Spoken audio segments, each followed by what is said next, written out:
The Integra has finally returned after being discontinued for about 2 decades now. The new one is wider, bigger, and there are 2 more doors now. But is it actually fun like how they used to be? Let's go find out.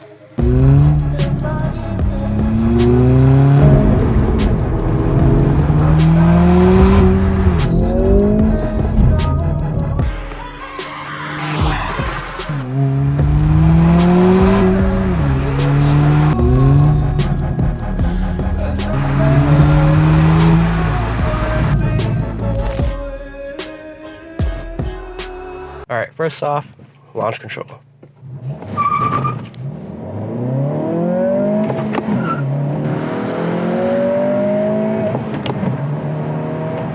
All right, 0 to 60 in 7.7 seconds from a 1.5 liter turbocharged inline-4 that makes 200 horsepower and 194 pound-feet of torque. The same motor in the Honda Civic Si. So that does mean you do get VTEC now. Not a ton of power, but it is pretty peppy and you feel that torque immediately. It's just enough power for some fun as the car is rather light. Nothing crazy though, that's what the Type S is for. And it actually sounds rather nice, especially with the little turbo wishes. And there is of course pumped in audio, but let's actually hear how it sounds like from the outside.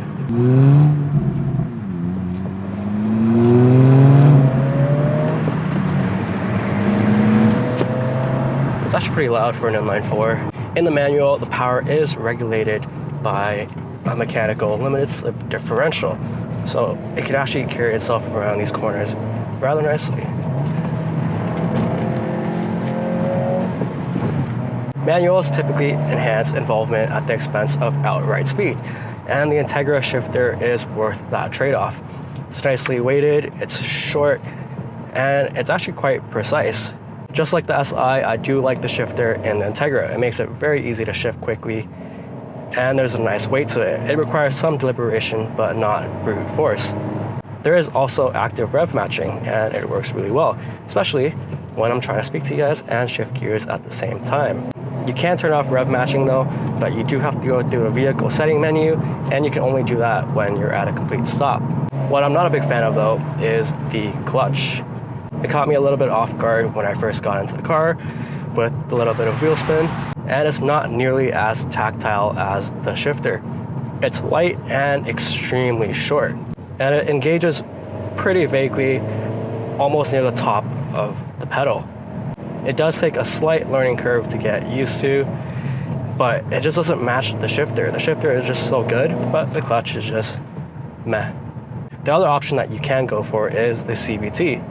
But I don't think any Integra owner would really want the automatic. The manual is still just way more fun. In the Integra, you do get a few different drive modes. They call it dynamic mode. You got comfort, normal, and sport. You also have an individual mode, which you can customize. You can change the engine, the steering, the suspension, the auto stop start, and the gauge. This thing might not be the fastest car in a straight line, but on these back roads is where it shines the most, especially with that limited slip differential this thing has. And it's also incredibly light at just 3,084 pounds. It's peppy, torquey, and with the lightweight, it's actually pretty fun on the back roads. But when it starts opening up like this, the fun kind of drains away. Downshift and wide open throttle, 80, 90, and 100. Not exactly fast. This thing only understeers slightly when you're really pushing it. But when you're taking these corners at a moderate pace, it's actually rather tail happy, kind of like a rear-wheel drive car. The chassis feels good, and it pretty much feels identical to the Civic Si. Around this hairpin. Lack of grip, but it's actually not that bad. The chassis, powertrain, and the setup in these vehicles are largely identical, and perhaps unsurprisingly, they drive very much alike.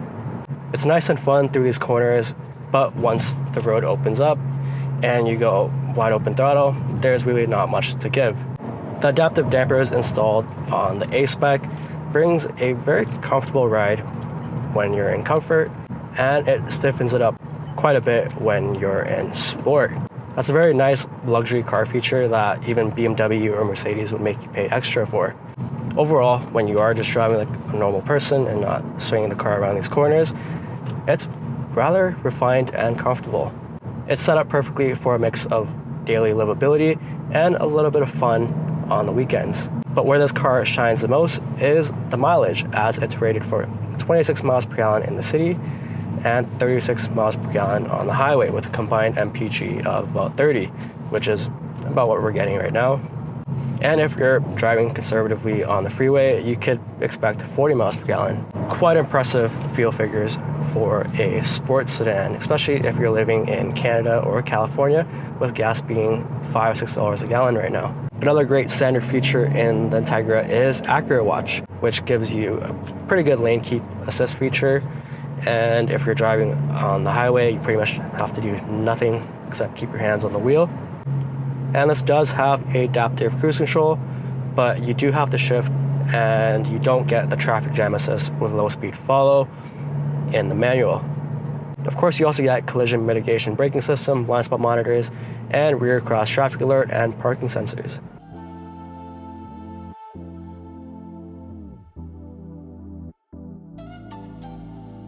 First and foremost, we have this lift-back design, which adds versatility, function, and style.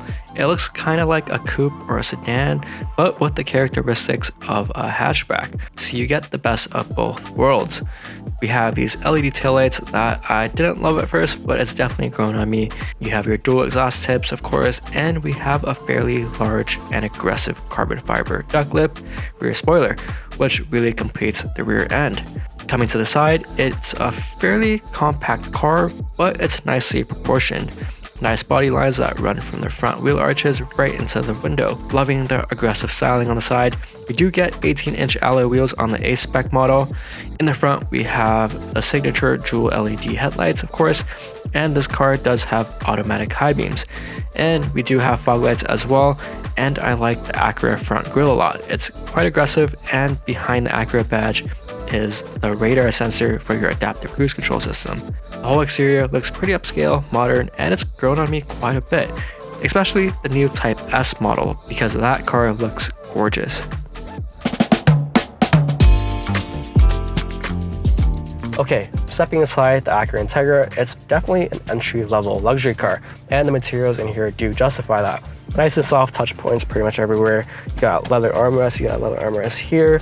You do get red suede seats with leather on the side, black accent. I do like it a lot. It makes the interior feel very sporty. You do get quite a bit of plastic though, gloss black here. This fake aluminum is also plastic.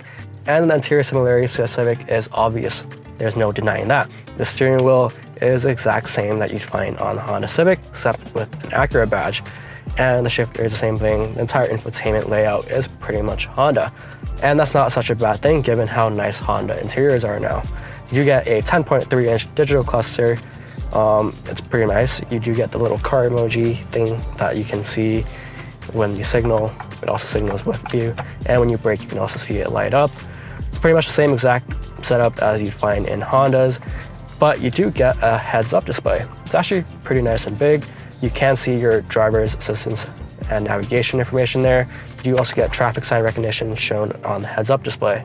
The infotainment system is one of the easiest dumb-proof systems to use. It's quick and simple, and it gets the job done. Locating anything in here is pretty simple, not really much to it.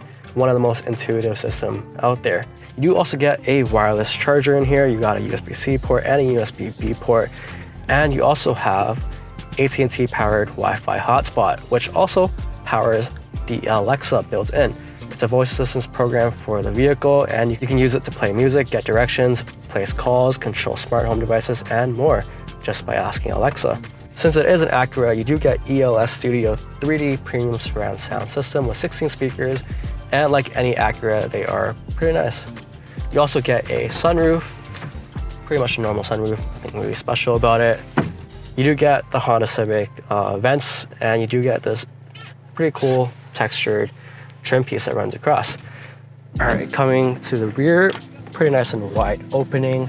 You get a nice and big entry point, even for a slope back roof. You do get heated seats back here, pretty much the same materials that you find in the front. Not auto up-down windows, which is kind of sad for an Acura. Pretty much a Honda. You do get 2 USB-B ports and armrests. Lots of space back here actually. Lots of legroom, lots of headroom. It's quite spacious in here. It's kind of like an SUV almost. In the center though, you do get a slight hump, but it's still rather comfortable. Coming around to the back, we do get this liftgate trunk, which is pretty much like the Audi A5 Sportback cars. It not only serves an aesthetic purpose, but also practicality. You do get 24.3 cubic feet of space, which is 2 cubic feet more than the Lexus NX. You don't get any grab handles to fold down the seats though. They are 60/40 folding seats. There is actually so much space back here with the seats folded down. This is a whole bed. It would be nice for an Acura to have an automatic liftgate though, but it is manual. Acura successfully created a car that rivals entry-level luxury brands while undercutting their prices by thousands and thousands of dollars, as the Integra is just about 37 grand. It's a more upscale Honda for someone who wants a fun compact car like the SI, but with a bit of luxury. It's a luxury for cheap, but doesn't feel nowhere near cheap. The drive is suitable for daily driving and sufficient for back road fun. It's not the hot hatch that people expected initially, but fear not, because for some real heart-pounding adrenaline, the Type S with 320 horsepower is something that you should consider. Overall though, the Integra is a very well-balanced package with a lot to offer. If you want to save a little bit of money, get the Civic Si.